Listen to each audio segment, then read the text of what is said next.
Zyrës Administrimit Koordinimit të Parkut Arkeologjik në Apolloni dhe Byrlis, të nderuar të ftuar, përfaqësues të institucioneve, kolegë dhe partner. Është kënaqësi e veçantë të kemi të pranishëm sot këtu në këtë takim dhe në emër të organizatës Trashëgimia Kulturore Parkufi Shqipëri, ju uroj mirëseardhjen. Prania juaj këtu sot tregon dëshminë e një përkushtimi dhe përgjegjësie ndaj ruajtjes së trashëgimisë tonë kulturore.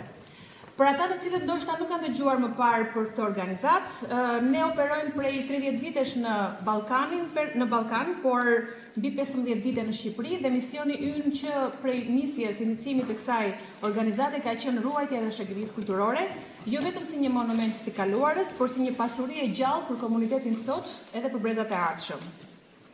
Ky program edhe ky takimi sotëm është pjesë e një programi i cili bazohet në një marrëveshje dypalshme midis Shtetit Shqiptar dhe Shteteve të Bashkuara të Amerikës, që është nënshkruar në vitin 2021 dhe synon të ndalojë tregtinë e paligjshme të objekteve të trashëgimisë kulturore, të lehtësojë kthimin e artefakteve të humbura, si dhe të forcojë bashkëpunimin përmes përpjekjeve të përbashkëta, shkëmbimit të informacionit dhe mbështetjes teknike. Fal edhe kësaj marrëveshje, Ambasada Amerikane në Tiranë mbështet projekte konkrete për zbatimin e këtyre angazhimeve.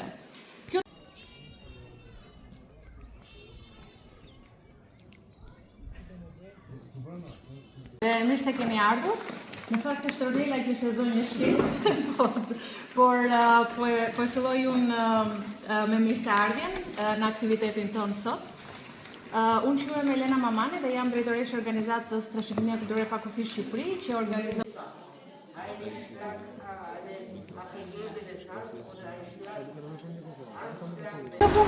Po. Dhe cilat kanë qenë, nëse flasim për ato historitë e bukura, çfarë kanë gjetur njerëz? Po çfarë ka gjetur? Kur kanë qenë ato të parat me ato arkeologjisë kanë qenë muzeu, ka qenë i rregull. Me gjithë statuet, me kokat që ka pas këto në ana figurative. Tjetër që në gërmime dhe toka ka dhe në gjendë edhe në metalik, në diçka e tillë, në bronza që mund të gjejnë njerëz. Po se janë Kur keni qenë fëmijë, keni pasur dëshirë të zbuloni te Sare? Se Sare, po ku kemi pas në atjet me çupa çat. Se është bish brezi, kuptove.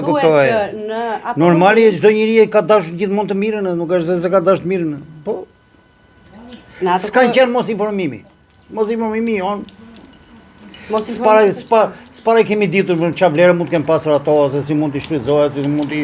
Do të thënë, po tani po të gjeni kë ja di vlerën? Po tani, ja di vlerën. Po tani, siç po japin këto misionet tuaja, japin këto të telefonave që janë këto. Ka patur banorët e Pojanit përfitime e zëm nga kjo pasuri? Jo, fare, absolutisht. Fare.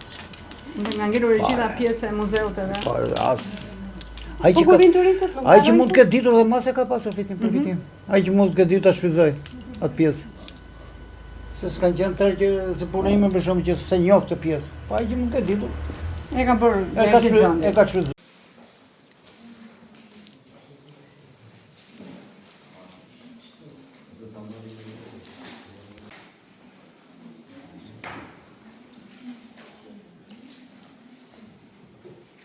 Gjeni objekte e gjëra apo jo, është vërtet që gjeni?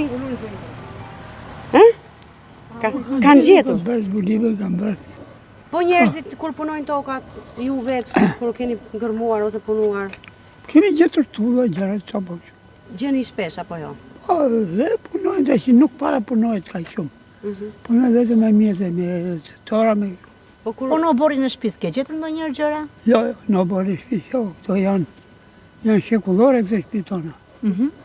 Janë për disa herë, nëse kanë 100 vjetë. Dgjoj, ata që kanë gjetur, si mendon ti, i kanë dorëzuar apo i kanë mbajtur? Jo, s'kam se ti marrë, asnjë nuk marrë. Nuk i mbajnë? Në shtëpi, jo, familje jo. I dorëzojnë? Direkt i ka marrë, muzeu më aki i gjeni. Keni para që keni shkuar ndonjëherë? Po. Cili ka qenë rasti më i veçantë që kanë gjetur ndonjë objekt më të veçantë këtu rreth Apollonisë? Po kanë gjetur koka, gjëra këtu. Kanë gjetur? Dhe trupa do me thënë, Statuja? Pjesa e statuis të me koka, ka ngellu trupi, ka ngellu... O moneda? Urdo? Moneda? Moneda, po ka qenë, po kushi tregonë ato. Që tregonë që një moneda? Ato nuk tregohen. Okej, faleminderit.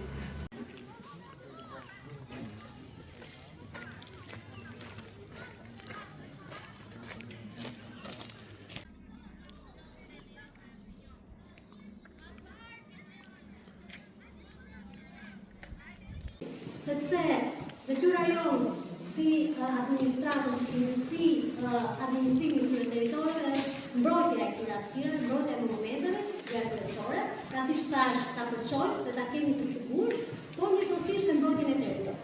Pra përveç shkëlqyetin aktiv, edhe të gjithë pjesën përbërëse të parkut arkeologjik. Çfarë ndodh nëse ne nuk jemi të fokusuar tek jo vetëm tek administrimi, por edhe tek mbrojtja. Pra, administrimi nuk është vetëm thjesht ta mbajë monumentin në këmbë dhe të jetë i sigurt nga dëmtimet atmosferike, nga koha, nga njerëzit, nga aktivitetet, sepse aktiviteti njerëzor në këto parqe nuk shkakton dëmtime të monumenteve. Por, gjëja tjetër kryesore është çfarë? Është mbrojtja e territorit, moscënimi i territorit. Duke filluar nga aktiviteti më i thjeshtë i përditshmërisë njerëzore, pra jeta e tyre, jetojnë në një hapësirë rurale ku njerëzit zhvillojnë aktiviteti në bujqësor, litoral, dhe të gjitha këto ndikojnë në mënyrë të drejtë në territor.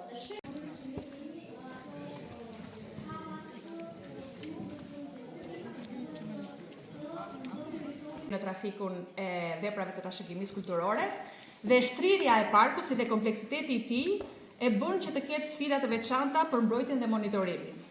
Edhe pse rastet e gërmimeve të paligjshme janë zvogëluar në numër dhe sistemi i monitorimit është përmirësuar far punës së palodhur të drejtorisë, edhe ka ndihmuar dhe zhvillimi i teknologjisë, kjo nuk duhet të na bëjë të relaksohemi.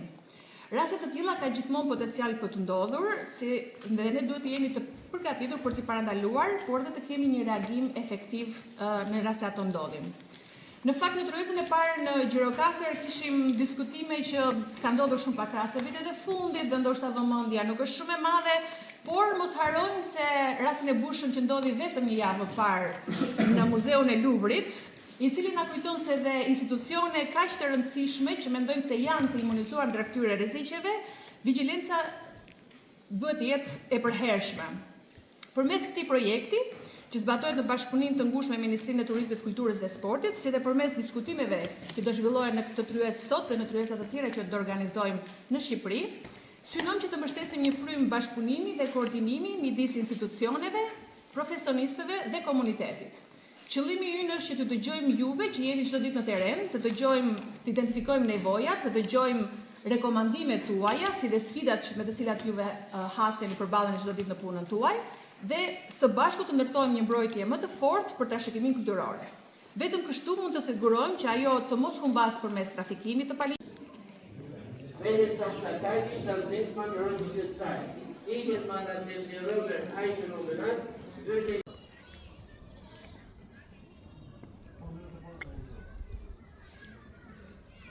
Kulturave që kanë formuar identitetin tonë.